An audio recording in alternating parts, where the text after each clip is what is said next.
आज तक रेडियो सुनता है सारा जहां।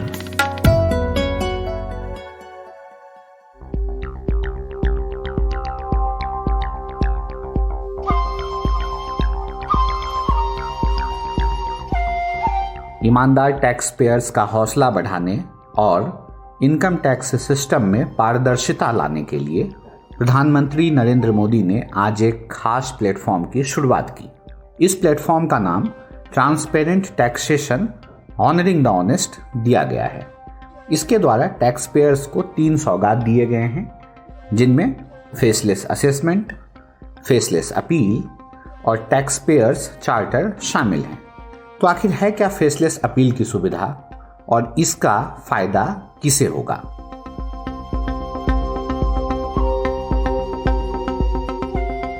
नमस्कार, मैं हूं ऋतुराज और आज तक रेडियो के इस पॉडकास्ट में हम बात करेंगे इनकम टैक्स की और इससे जुड़ा जो नया सिस्टम आया है जिसे हम ट्रांसपेरेंट टैक्सेशन कह रहे हैं उसकी। इस सिस्टम से किसे फायदा होगा, आम टैक्स पेयर्स आज के दिन कहां खड़ा है इस पूरे सिस्टम में, और भारत में टैक्स देने वालों की संख्या इतनी कम क्यों है, जानेंगे सब कुछ इस पॉडकास्ट में। और इन सारे सवालों का जवाब देने के लिए मेरे साथ मौजूद हैं अंशुमान तिवारी।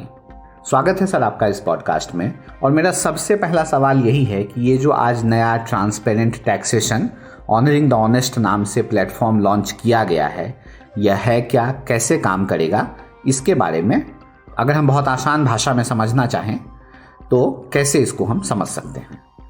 ऋतुराज, जब प्रधानमंत्री ने आज इस बात की घोषणा की और ये कहा कि ऑनरिंग द ऑनेस्ट, तो इसका मतलब पहली चीज तो ये समझ लेना चाहिए कि उन ऑनेस्ट को ऑनर करने या उन ईमानदारों को ऑनर करने की बात की जा रही है जो ईमानदारी से टैक्स देते हैं। और इसलिए आम आदमी भारत का जो सबसे बड़ा हिस्सा है टैक्स पे करने वाला, वो सामान्य रूप से ईमानदार है और उसका अधिकांश टैक्स टीडीएस के जरिए पहुंच जाता है। तो यदि आप आम लोगों के संदर्भ में बात करें, वे लोग जो सैलरी टैक्स पेयर्स हैं, जिनका एक बड़ा नंबर भारत में पूरे इनकम टैक्स सिस्टम में है। जो नंबर मैं आपको बताऊं तो भारत में लगभग 20 लाख करोड़ की income salary tax payers declare करते हैं। इन पर फोकस्ड स्कीम नहीं है। ये स्कीम फोकस्ड है मूलतः उन टैक्स पेयर्स पर जो कारपोरेट हैं या जो किसी तरीके के डिस्प्यूट में या विवाद में सरकार के साथ या इनकम टैक्स डिपार्टमेंट के साथ आते हैं, और उनके लिए सिस्टम आसान करने के लिए पूरा सिस्टम रखा गया है। तो अगर हमें समझने की कोशिश कर रहे हैं कि हमारे आप जैसे सामान्य जो इनकम टैक्स पेयर्स हैं उनकी जिंदगी पर इससे कोई बहुत बड़ा फर्क पड़ेगा, तो नहीं होगा। ना आप, ना हम या असंख्य लोग जिसको सुन रहे होंगे वो इनकम टैक्स पर इनकम टैक्स डिपार्टमेंट के साथ किसी डिस्प्यूट में नहीं जाते हैं। इसमें 3 हिस्से हैं। पहला हिस्सा यह है कि फेसलेस असेसमेंट की बात करता है, दूसरा फेसलेस अपील की बात करता है, और तीसरा टैक्स पेयर चार्टर बनाता है। टैक्स पेयर चार्टर का मतलब है कि कुछ अधिकार होंगे टैक्स पेयर के जिनका पालन किया जाएगा। ये तीनों चीजें नई नहीं है। टैक्स पेयर चार्टर और टैक्स पेयर के अधिकार इनकम टैक्स एक्ट में और इससे पहले की व्यवस्थाओं में डिफाइंड है, और वो अधिकार यहां तक डिफाइंड है कि जब आपके घर रेड हो रही हो या सर्वे भी हो रहा हो तो उसमें अधिकार निर्धारित और निश्चित है। यह सिस्टम सिर्फ इस चीज को इंट्रोड्यूस करता है कि जब टैक्स असेसमेंट की बात आती है, जैसे असेसमेंट का मतलब है कि जैसे मेरे हिसाब से मेरी इनकम इतने लाख करोड़ रुपए या इतने हजार करोड़ रुपए या इतने लाख रुपए है और मुझे इस पर इतना टैक्स देना चाहिए जो हमने अपने हिसाब से दिया, पर इनकम टैक्स डिपार्टमेंट को लगता है कि नहीं, हमने कुछ छिपाया है और इसका असेसमेंट करना चाहता है, और वो होता है असेसमेंट। अभी तक इस व्यवस्था में अधिकारी और टैक्स पेयर के बीच में संवाद होता था। नई व्यवस्था में असेसमेंट ऑनलाइन सिस्टम के तहत होगा। कंप्यूटर रैंडमली एक अधिकारी को चुनेगा जो आपके का असेसमेंट करेगा। अगर आप असेसमेंट से संतुष्ट नहीं है तो आप उसके खिलाफ अपील कर सकते हैं। इनकम टैक्स डिपार्टमेंट ये अधिकार देता है। उस अपील का स्तर सामान्य जो इनकम टैक्स ट्रिब्यूनल है वहां से लेकर सुप्रीम कोर्ट तक जाता है, और ये सारे काम एक टैक्स पेयर चार्टर के तहत होते हैं। ये तीनों व्यवस्थाएं पहले से इनकम टैक्स में स्थापित हैं। सिर्फ जो नई चीज इसमें जोड़ी गई है वो ये जोड़ी गई है कि अब इसमें टैक्स पेयर और जो इनकम टैक्स ऑफिसर्स हैं या जो रेवेन्यू ऑफिसर्स हैं उनके बीच इंटरेक्शन को या उनके बीच संवाद को सीमित कर दिया जाएगा। पर ये पूरी की पूरी स्कीम पूरे टैक्स पेयर्स की जो पूरी जमात है, जो टैक्स पेयर्स का जो पूरा इनकम टैक्स पेयर्स का जो पूरा बड़ा हिस्सा है, इसके छोटे से हिस्से को इसका फायदा मिलेगा। कॉमन मैन, आम आदमी इस पूरे सिस्टम में कहां खड़ा है? पहली चीज हमारे लिए समझना जरूरी है ऋतुराज की ये इनकम टैक्स से रिलेटेड स्कीम है। इससे हम ये कंफ्यूज ना करें कि इनडायरेक्ट टैक्स से जीएसटी या कस्टम एक्साइज से कस्टम से रिलेटेड स्कीम है। पूरी तरह इनकम टैक्स से जुड़ी हुई है, डायरेक्ट टैक्स से जुड़ी हुई स्कीम है। आम आदमी को के संदर्भ में भारत के इनकम टैक्स ढांचे को समझना जरूरी है ताकि हम इन घोषणाओं के वास्तविक मतलब समझ सकें, और इसके लिए कुछ आंकड़े पकड़ना या आंकड़े जानना जरूरी है। 2019 में इकोनॉमिक सर्वे ने हमें बताया कि भारत का टोटल इनकम टैक्स यूनिवर्स है, पूरा भारत के इनकम टैक्स का पूरा जो संसार है वो कितना बड़ा है। हर साल 2019 में करीब 34.1 लाख करोड़ रुपए की इनकम डिक्लेयर हुई थी। फिर समझिएगा, इतनी लाख करोड़ की इनकम लोगों ने डिक्लेयर की थी, अपनी कमाई डिक्लेयर की थी। इसमें से 20 लाख करोड़ की इनकम सैलरीड की है, यानी वेतन देने वाले लोगों की है, जो आमतौर पर अधिकांशतः टीडीएस के तहत आते हैं, टैक्स रिडक्शन सोर्स के अंतर्गत आते हैं। यानी कि उनका टैक्स उनकी कंपनी शुरुआत में ही काट लेती है। अगर वो बैंक में अपना पैसा रखते हैं और उस पर उनको ब्याज मिलता है तो बैंक उसका टैक्स काट लेता है। बाकी जो भी ट्रांजैक्शन वो पैन के हिसाब से करते हैं, वहां पर उसके हिसाब से उनसे टीडीएस लगा लिया जाता है।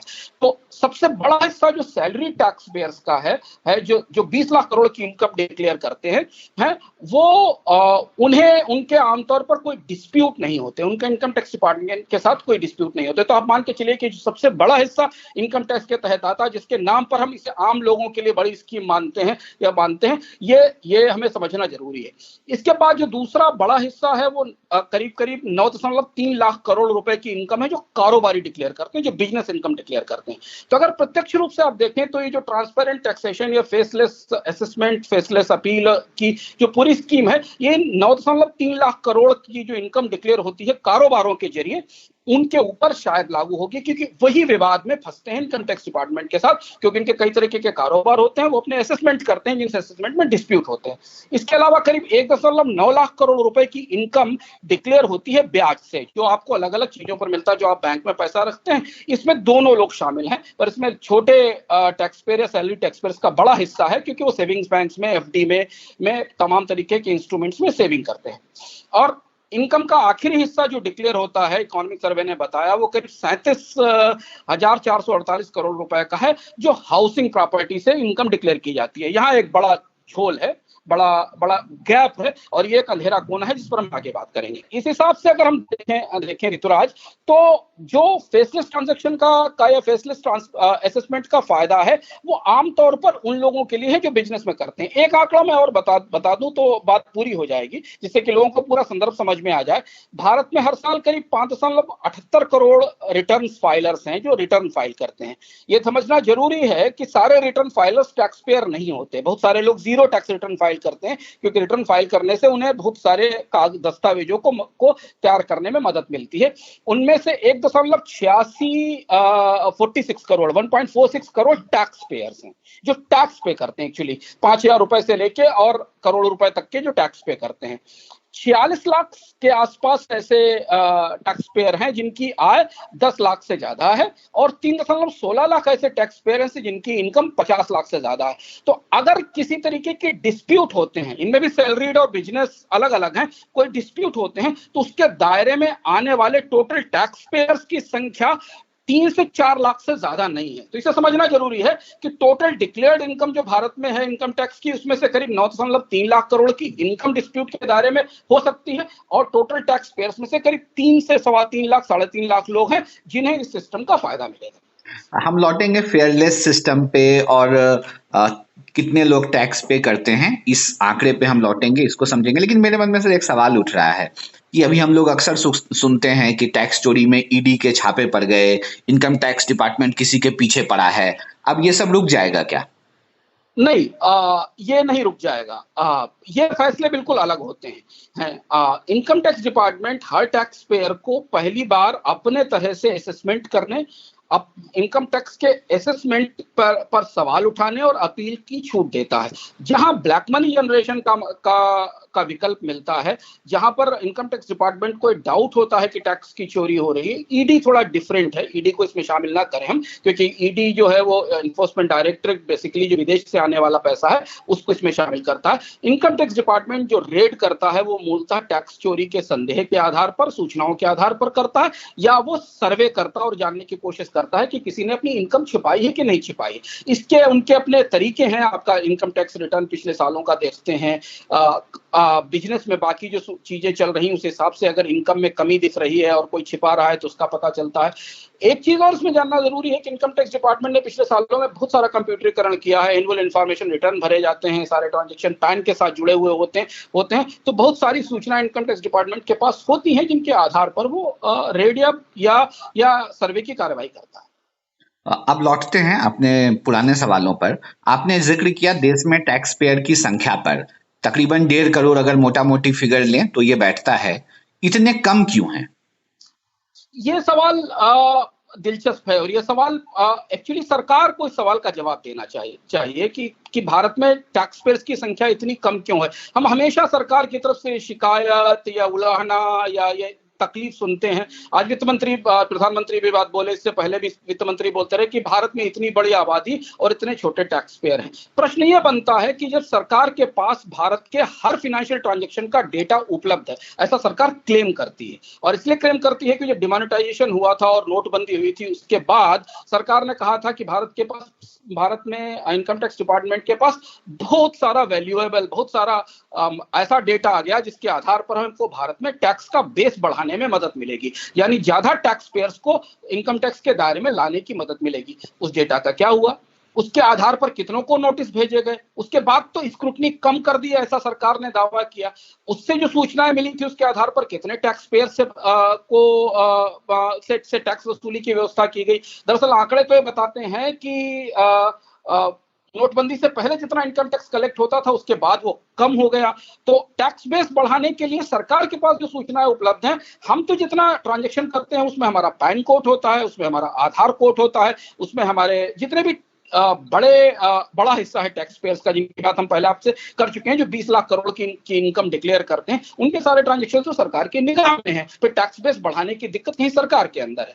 एक दूसरा बड़ा हिस्सा जहां पे हम बात करें, जहां पर टैक्स बेस बढ़ सकता है, वो एग्रीकल्चरल इनकम है। उसे छूना राजनीतिक रूप से सरकार की हिम्मत में ही नहीं है। सरकार इतना साहसी नहीं है कि वो कृषि इनकम को, एग्रीकल्चर इनकम की सही ढंग से डेफिनेशन ला सके। तो रिफॉर्म क्या था ऋतुराज? रिफॉर्म ये था कि सरकार हिम्मत दिखाती कि भारत में एग्रीकल्चर इनकम को सही ढंग से डिफाइन करेगी। वास्तविक किसान कौन है और किसान होने का लाभ उठाकर टैक्स को कितना बचाने की लोग कोशिश करते हैं, इसे कैसे रोका जाए, ये डिफाइन करने से टैक्स बेस बढ़ेगा। तीसरी और चीज जो महत्वपूर्ण है, जिसका जिक्र मैंने पहले भी किया था, कि अगर आप इकोनॉमिक सर्वे का डेटा देखें जो भारत में टोटल डिक्लेयर्ड इनकम के अलग अलग हिस्से बताता है, उसमें 37,448 करोड़ रुपए हाउस प्रॉपर्टी के आधार पर इनकम में डिक्लेयर किए जाते हैं। यह आंकड़ा पूरी तरह से अंडर एस्टिमेटेड है, क्योंकि इतना कम पैसा हाउस प्रॉपर्टी की इनकम से आ ही नहीं सकता। इससे ज्यादा मकान तो किसी 3 राज्यों में किराए पर होंगे। तो इसका मतलब है कि यहां सही असेसमेंट नहीं है।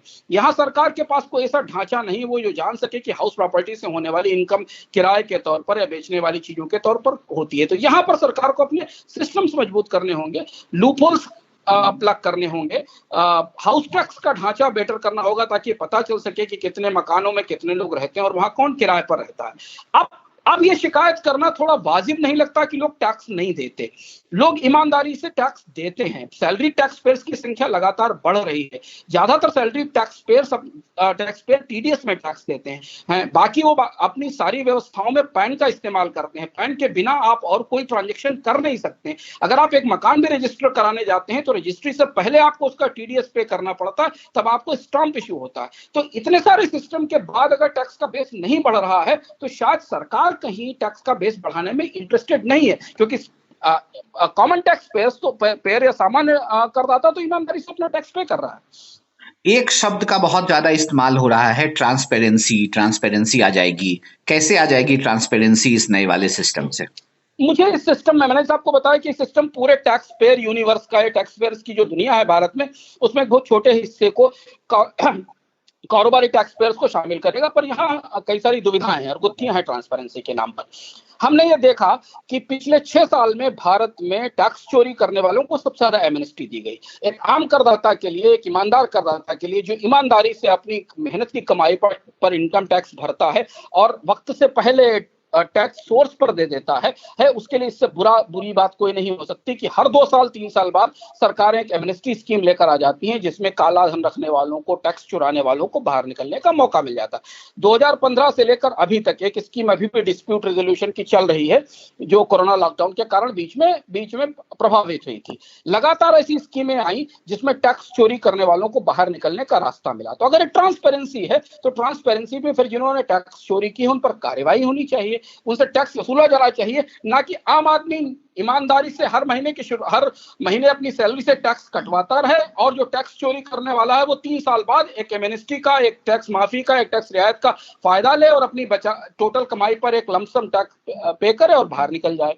ट्रांसपेरेंसी कैसे आएगी?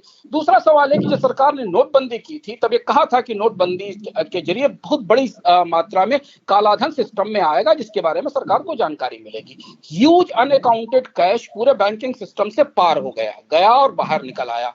उसके जरिए जो सूचनाएं मिली उनका क्या इस्तेमाल हुआ?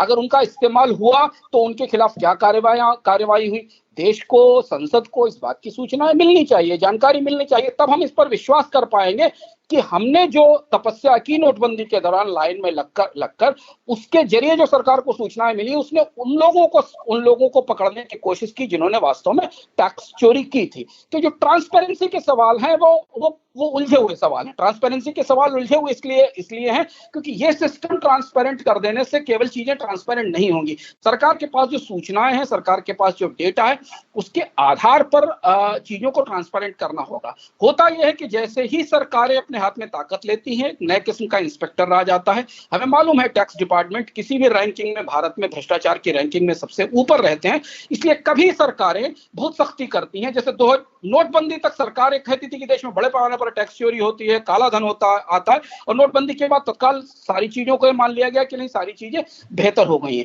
तो ट्रांसपेरेंसी के लिए मुझे लगता है कि और कुछ चीजें करने की जरूरत है। उन सूचनाओं का जिन सूचनाओं पर इनकम टैक्स डिपार्टमेंट बैठा हुआ है, और अब तो इनकम टैक्स डिपार्टमेंट के पास जीएसटी और इनकम टैक्स की कनेक्टेड सूचनाएं हैं, क्योंकि पैन नंबर और जीएसटी के बीच में एक रिलेशनशिप है जिसके आधार पर बेटर असेसमेंट किए जा सकते हैं। क्योंकि अगर टैक्स का रेवेन्यू बढ़ाया जाना है, टैक्स सिस्टम में लोगों का विश्वास स्थापित किया जाना है, तो कोशिश ये करनी होगी कि जो ईमानदारी से टैक्स दे रहे हैं उन्हें वास्तव में उन्हें सम्मान ना दिया जाए, उनके लिए सुविधाएं बढ़ा दी जाए, और जो लोग टैक्स वास्तव में नहीं दे रहे हैं उन्हें ट्रांसपेरेंटली सिस्टम के दायरे में लाकर बुक किया जाए और उनके लिए सजा का प्रावधान किया जाए।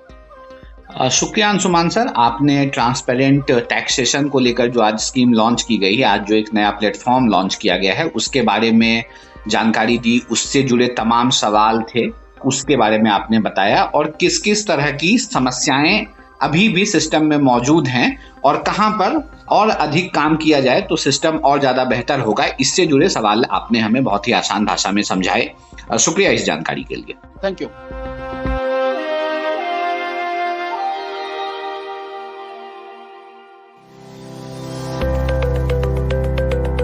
ये पॉडकास्ट आपने आज तक रेडियो पर सुना। हमारी वेबसाइट पर आइए, यहाँ पर आपको तरह तरह के पॉडकास्ट सुनने को मिलेंगे। और हाँ, खबरों और विश्लेषण के लिए 2 प्रोग्राम जरूर सुनिए, सुबह 7 बजे आज का दिन और शाम 7:30 बजे दिन भर। पता वही aajtak.in/radio। आप गूगल भी कर सकते हैं, टाइप कीजिए आज तक पॉडकास्ट या आज तक रेडियो।